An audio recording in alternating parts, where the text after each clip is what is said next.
Hello, today we'll be reading part five of Mice and Men. Where we left off, George and Lenny was made it to the farmhouse and getting ready to work his farm hands. And we'll pick up off on page 50 where we left off. Whit laughed again.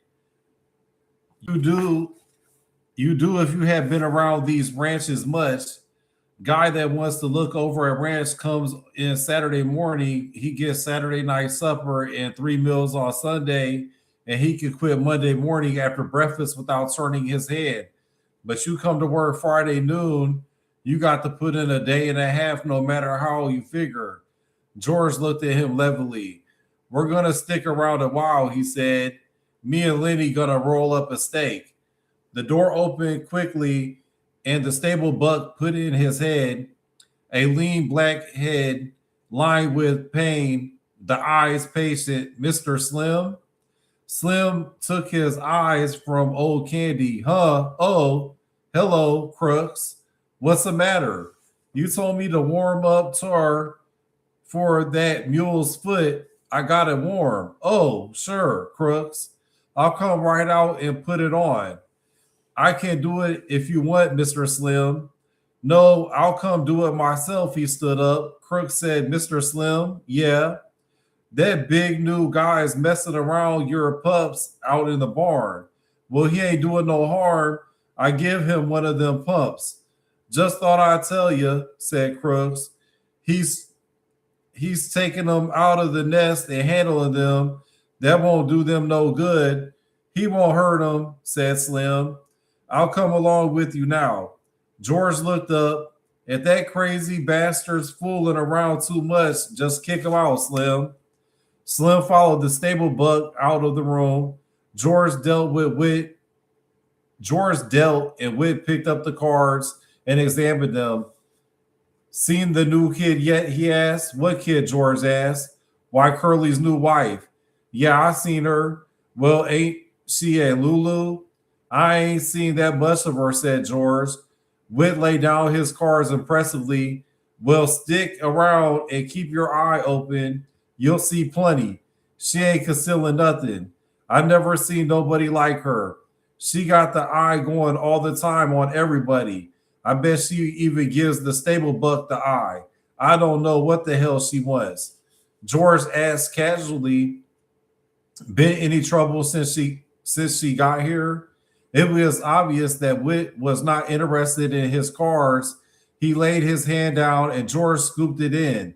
George laid out his deliberate solitaire hand, seven cards and six on top, and five on top of those. Wit said, I see what you mean. No, there ain't been nothing yet.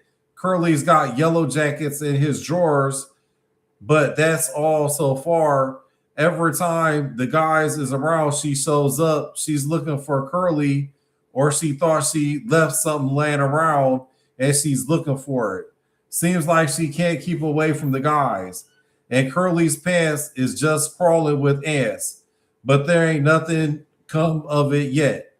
George said, she's going to make a mess. They're going to be a bad mess about her. She's a jailbait all set on the trigger. That Curly got his work cut out for him. Ranch with a bunch of guys on it ain't no place for a girl, especially like her. Whit said, if you got any ideas, you ought to come in town with the guys tomorrow night. Why? What's doing? Just the usual thing. We go into old Susie's place. Hell of a nice place. Old Susie's a laugh, always cracking jokes. Like she says when we come up from the front porch last Saturday night, Susie opened the door and then she yells over her shoulder, get your coats on, girls. Here come the sheriff. She never talks dirty neither. Got five girls there. What's it set you back? George asked. Two and a half. You can get a shot for 2 bits. Susie got nice chairs to sit in too. If a guy don't want to flop, why he could just sit in the chairs and have a couple or three shots and pass the time of the day, and Susie don't give a damn. She ain't rushing guys through and kicking them out if they don't want to flop. Might go in and look at the joint over, said George. Sure, come along. It's a hell of a lot of fun. Her cracking jokes all the time. Like she says one time, she says, I've knew people that if they got a rag rug on the floor and a key pipe doll lamp on the phonograph, they think they're running a parlor house. That's Clara's house she's talking about. And Susie says, I know what you boys want, she says. My girls is clean, she says. And there ain't no water in my whiskey, she says. If any of you guys want to look at the key pipe doll lamp and take your own chance getting burned, why you know where to go. And she says, there's guys around here walking bow-legged because they like to look at key pipe doll lamp. George asks, Clara runs the other house, huh? Yeah, said Whit. We don't never go there. Clara gets $3 a crack and 35 cents a shot. She don't crack no jokes, but Susie's place is clean and she got nice chairs. Don't let no goo-goos in neither. Me and Lenny's rolling up a steak, said George. I might go and sit and have a shot, but I ain't putting out no 2.5. Well, a guy got to have some fun sometime, said Whit. The door opened and Lenny and Carlson came in together. Lenny crept to his bunk and sat down, trying not to attract attention. Carlson reached under his bunk and brought out his bag. He didn't look at old Candy, who still faced the wall. Carlson found a little cleaning rod in the bag and a can of oil. He laid them on his bed and then brought out the pistol, took out the magazine, and snapped the loaded shell from the chamber. When he fell to cleaning the barrel with the little rod, when the ejector snapped, Candy turned over and looked for a moment at the gun before he turned back to the wall again. Carlson said casually, Curly been in yet? No, said Whit. What's eating on Curly? Carlson squinted down the barrel of his gun, looking for his old lady. I seen him going round and round outside. Whit said sarcastically, he spends half his time looking for her, and the rest of the time she's looking for him. Curly burst into the room excitedly. Any of you guys see my wife? He demanded. She ain't been here, said Whit. Curly looked threateningly about the room. Where the hell's Slim? Went out to the barn, said George. He was gonna put tar on a spit hoof. Curly's shoulders dropped and squared. How long ago did he go? 5-10 minutes. Curly jumped out the door and banged it after him. Whit stood up. I guess maybe I'd like to see this, he said. Curly's just fooling, or he wouldn't start for Slim. And Curly's hand, gosh dang handy, got in the finals for the Golden Gloves. He got newspaper clippings about it, he considered. But just the same, he better leave Slim alone. Nobody don't know what Slim can do. Think Slim's with his wife, don't you? He said George. Looks like it, Whit said. Of course, Slim ain't. At least I don't think Slim is. But I like to see the fuss if it comes off. Come on, let's go. George said, I'm staying right here. I don't want to get mixed up in nothing. Lenny and me got to make a steak. Carlson finished the cleaning of the gun and put it in the bag and pushed the bag under his bunk. I guess I'll go out and look her over, he said. Old Candy lay still, and Lenny from his bunk watched George cautiously. When Whit and Carlson were gone and the door closed after them, George turned to Lenny. What you got on your mind? I ain't done nothing, George. Slim says I better not pet them pups too much for a while. Slim says it ain't good for them, so I come right in. I've been good, George. I could have told you that, said George. Well, I wasn't hurting them none. I just had mine in my lap petting it. George asked, did you see Slim out in the barn? Sure I did. He told me I better not pet that pup no more. Did you see that girl? You mean Curly's girl? Yeah, did she come in the barn? No. Anyways, I never seen her. You never seen Slim talking to her? She ain't been in the barn. Okay, said George. I guess them guys ain't gonna see no fight. If there's any fighting, Lenny, you keep out of it. I don't want no fight, said Lenny. He got up from his bunk and sat down at the table across from George. Almost automatically, George shuffled the cards and laid out his solitaire hand. He used a deliberate, thoughtful slowness. Lindley reached for a face card and studied it, then turned it upside down and studied it. Both cards the same. He said, both ends the same. He said, George, why is it both ends the same? I don't know, said George. That's just the way they make them. What was Slim doing in the barn when you seen him? Slim? Sure. You seen him in the barn and he told you not to pet the pup so much. Oh, yeah. He had a can, a tar, and a paintbrush. And I don't know what for. You sure that girl didn't come in like she came in here today? No, she never come.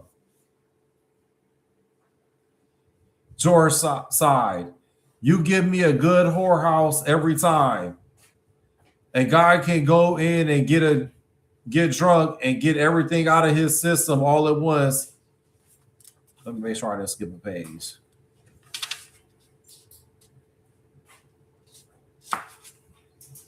No, she never came. George sighed.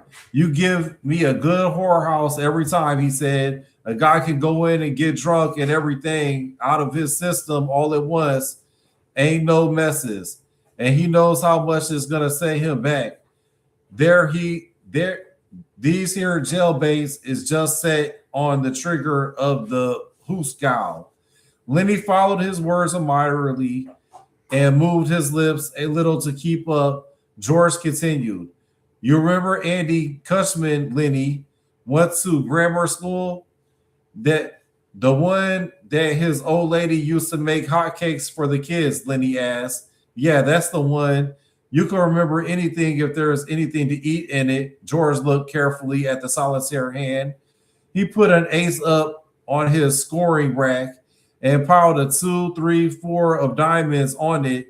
Andy's in San Quentin right now on an account of a tart, said George. Lenny drummed on the table with his fingers. George, huh?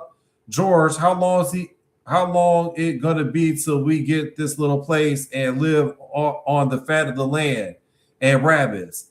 I don't know, said George. We gotta get a big steak together. I know a little place we could get cheap, but they ain't giving it away.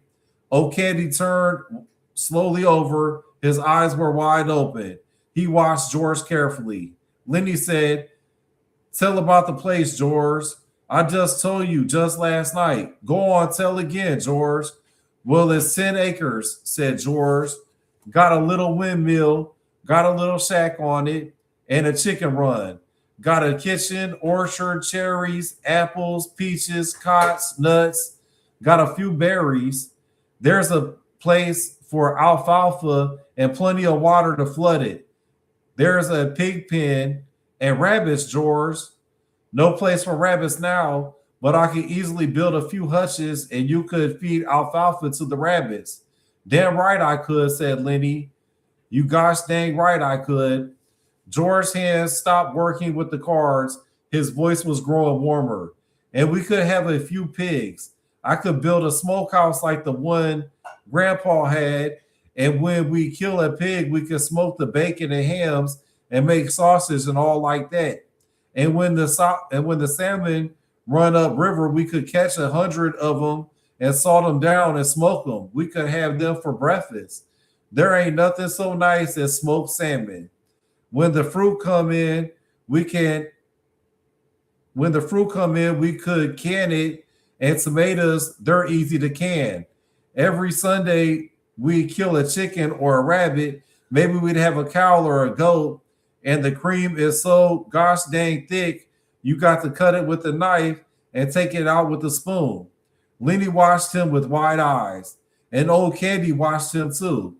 Lenny said softly, we can live off the fat of the land. Sure, said George. All kins a vegetable in the garden, And if we want a little whiskey, we could sell a few eggs or something or some milk. We just live there.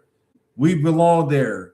There wouldn't be no more running around the country and getting fed by a Jap crook. No, sir. We'd have our own place where we belong and not sleep in no bunkhouse. Tell about the house, George, Lenny begged. Sure, we'd have a little house and a room to ourselves, little fat iron stove, and in the winter we keep a fire going in it. It ain't enough land, so we'd have to work too hard, maybe 6, 7 hours a day. We wouldn't have to buck no barley 11 hours a day. And when we put in a crop, why, we'd be there to take the crop up. We know what come of our planting. And rabbits, Lenny said eagerly, and I take care of them. Tell how I'll do that, George. Sure, you'd go out in the alfalfa patch and you would have a stack. You would fill the sack and bring it in and put it in the rabbit cages. They nibble and they nibble, said Lenny. The way they do, I seen them. Every 6 weeks or so, George continued, them does would throw a litter so we'd have plenty of rabbits to eat and to sell. And we keep a few pigeons to go flying around the windmill like they done when I was a kid. He looked rapidly at the wall over Lenny's head. And it'd be our own, and nobody could can us. If we don't like a guy, we could say, get the hell out. And by God, he's got to do it. And if a fern come along, why we'd have an extra buck and we'd say, why don't you spend the night? And by God, he would. We'd have a setter dog and a couple of striped cats, but you got to watch out. Them cats don't get the little rabbits. Lenny breathed hard. You just let them try to get the rabbits. I'll break their gosh darn necks. I'll smash them with a stick. He subsided, grumbling to himself, threatening the future cats which might dare to disturb the future rabbits. George sat entranced with his own picture. When Candy spoke, they both jumped as though they had been caught doing something reprehensible. Candy said, you know, where's a place like that? George was on guard immediately. Suppose I do, he said. What's that to you? You don't need to tell me where it's at. Might be any place. Sure, said George. That's right.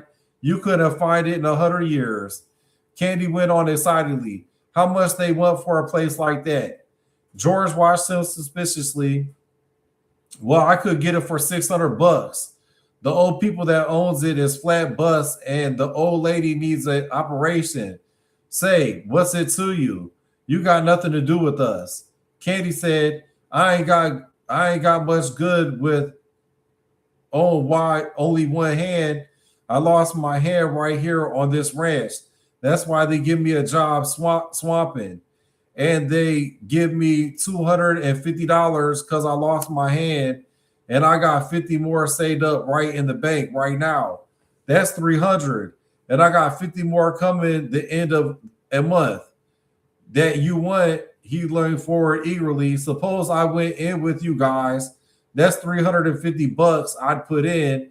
I ain't much good, but I could cook and tend the chickens and hold the garden some. How'd that be? George half closed his eyes. I got to think about that. We was always going to do it by ourselves. Candy interrupted him. I'd make a will and leave my share to you guys in case I kick off, because I ain't got no relatives nor nothing. You guys got any money? Maybe we could do her right now. George spat on the floor disgustedly. We got $10 between us. Then he said thoughtfully, look, if me and Lenny work a month and don't spend nothing, we'll have $100. That'd be $450. I bet we could swing her for that. Then you and Lenny could go get her started and I get a job and make up the rest. And you could sell eggs and stuff like that. They fell into a silence. They looked at one another amazed. This thing they had never really believed in was coming true. George said reverently, Jesus Christ, I bet we could swing her. His eyes were full of wonder. I bet we could swing her, he repeated softly. Candy sat on the edge of the bunk. He scratched the stump of his wrist nervously. I got hurt 4 years ago, he said. They'll can me pretty soon. Just as soon as I can't swap out no bunkhouses, they'll put me on the country. They'll put me on the county. Maybe if I give you guys my money, you'll let me hoe in the garden even after I ain't no good at it. And I'll wash dishes and little chicken stuff like that. But I'll be on our own place and I'll be let to work on our own place, he said miserably. You seen what they done to my dog tonight. They says he wasn't no good to himself nor nobody else. When they can me here, I wish somebody had shoot me, but they won't do nothing like that. I won't have no place to go, and I can't get no more jobs. I'll have $30 more coming time you guys is ready to quit. George stood up. We'll do her, he said. We'll fix up that little old place and we'll go live there. He sat down again. They all sat still, all bemused by the beauty of the thing. Each mind was popped into the future with this lovely thing should come about. George said wonderingly, suppose there was a carnival or a circus come to town or a ball game or any damn thing. Old Candy nodded in appreciation of the idea. We just go to her, George said. We wouldn't ask nobody if we could go. Just say, we'll go to her. And we would just milk the cow and sling some grain to the chickens and go to her and put some grass to the rabbits, Lenny broke in. I would never forget to feed them when we going to do it, George. In 1 month, right squawk in 1 month. Know what I'm going to do? I'm going to write to them old people that owns the place that will take it, and Candy will send $100 to bind her. Sure will, said Candy. They got a good stove there? Sure, got a nice stove, burns coal or wood. I'm going to take my pup, said Lenny. I bet by Christ he likes it there, by Jesus. Voices were approaching from outside. George said quickly, don't tell nobody about it. Just us three and nobody else. They liable to can us, so we can't make no stake. Just go on like we was gonna buck barley the rest of our lives. Then all of a sudden, someday we'll go get our pay and scram out of here. Lenny and Candy nodded, and they were grinning with delight. Don't tell nobody, Lenny said to himself. Candy said, George, huh? I ought to have shot that dog myself, George. I should have ought to let no stranger shoot my dog. The door opened. Slim came in, followed by Curly and Carlson and Wit. Slim's hands were black with tar, and he was scowling. Curly hung close to his elbows. Curly said, well, I didn't mean nothing, Slim. I just asked you. Slim said, well, you've been asking me too often. I'm getting damn sick of it. If you can't look after your own damn wife, what you expect me to do about it? You lay off of me. I'm just trying to tell you I didn't mean nothing, said Curly. I just thought you might have saw her. Why didn't you tell her to stay the hell home where she belongs, said Carlson. You let her hang around bunkhouses, and pretty soon you're gonna have something on your hands, and you won't be able to do nothing about it. Curly whirled on Carlson. You keep out of this, unless you want to step outside. Carlson laughed. You damn punk, he said. You tried to throw a scare into Slim, and you couldn't make it stick. Slim throwed a scare into you. You're yellow as a frog belly. I don't care if you're the best welter in the country. You come for me, and I'll kick your damn head off. Candy joined the attack with joy. Glove full of Vaseline, he said disgustedly. Curly glanced at him. His eyes slipped on past and lighted on Lenny. And Lenny was smiling with delight at the memory of the ranch. Curly stepped over to Lenny like a terrier.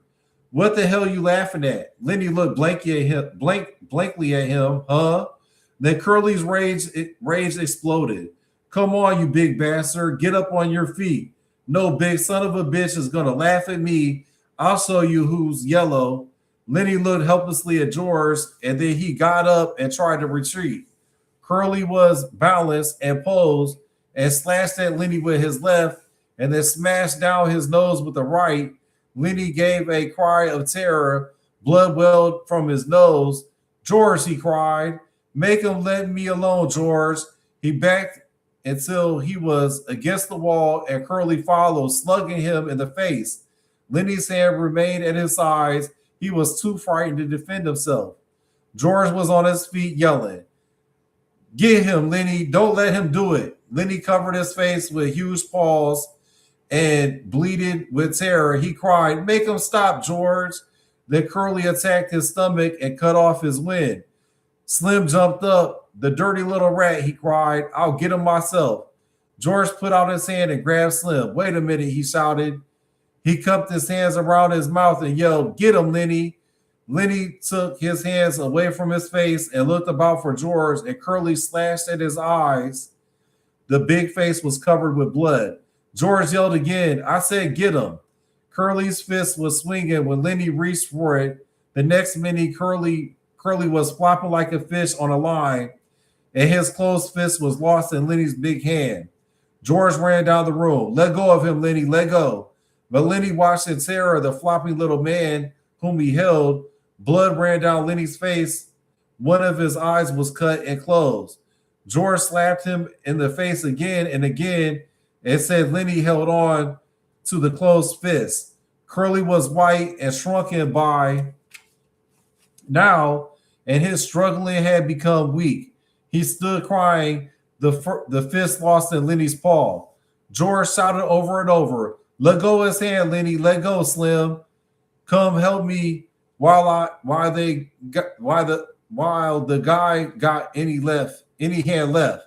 Suddenly, Lenny let go of his hold. He crouched, cowering against the wall. "You told me to, George," he said miserably. Curly sat down on the floor, looking in wonder at his crushed hand. Slim and Carlson bent over him. Then Slim straightened up and regarded Lenny with horror. "We got to get him into a doctor," he said. "Looks to me like every bone in his hand is bust." "I didn't want to," Lenny cried. "I didn't want to hurt him." Slim said, "Carlson, you get the candy wagon hitched up. We'll take him into Soledad and get him fixed up." Carlson hurried out. Slim turned to the whimpering Lenny. "It ain't your fault," he said. "This punk sure had it coming to him, but Jesus, he ain't hardly got no hand left." Slim hurried out and in a moment returned with a tin cup of water. He held it to Curly's lips. George said, "Slim, will we get canned now? We need a steak. Will Curly's old man can us now?" Slim smiled wryly. He knelt down beside Curly.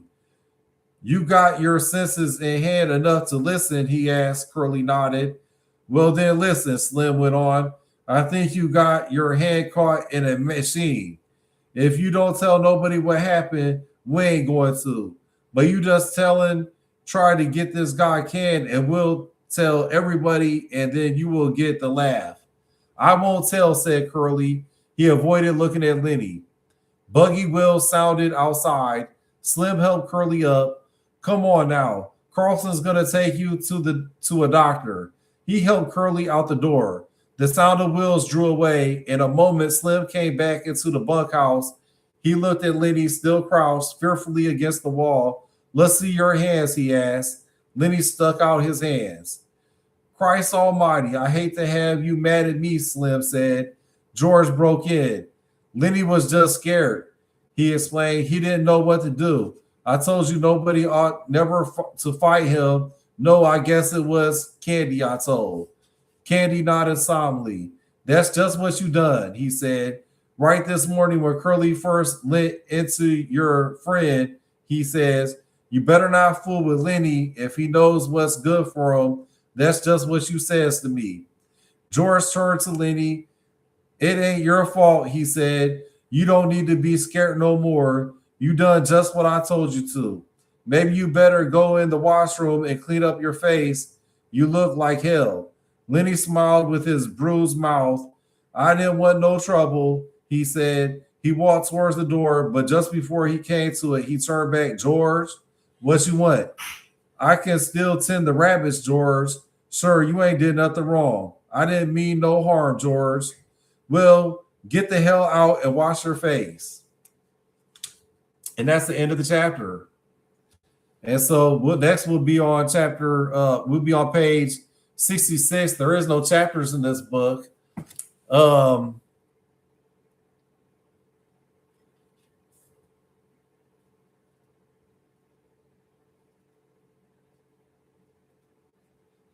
Glad you made it home, Daniel. Sorry about the health problems. Hope you get some rest and you get the feeling better. Appreciate the comments. Appreciate the views, Daniel. Hope you have a good night.